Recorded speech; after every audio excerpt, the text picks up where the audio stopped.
বিহারে ভোটার তালিকায় বিশেষ সংশোধন চলছে আপনারা জানেন এবং সংসদে কিন্তু আজও প্রতিবাদ দেখাচ্ছেন বিরোধীরা। সংসদ ভবনের বাইরে বিলের কপি জ্বালিয়ে বিক্ষোভ দেখালেন বিরোধী সাংসদরা। नियोजित गतिरोध लोकतंत्र के लिए उचित नहीं है।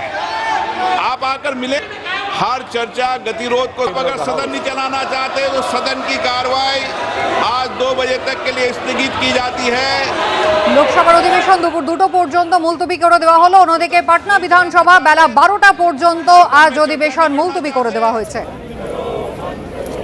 সংসদ চত্বরের বাইরে এই মুহূর্তে দেখতে পাচ্ছেন যে বিরোধী দলনেতা রাহুল গান্ধী তিনি এই মুহূর্তে রয়েছেন।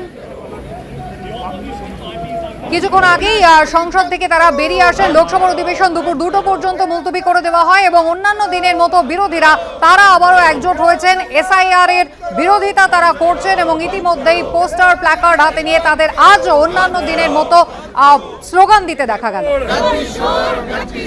वोट चोर गद्दी छोड़, वोट बंदी नहीं चलेगी, नहीं चलेगी, नहीं चलेगी।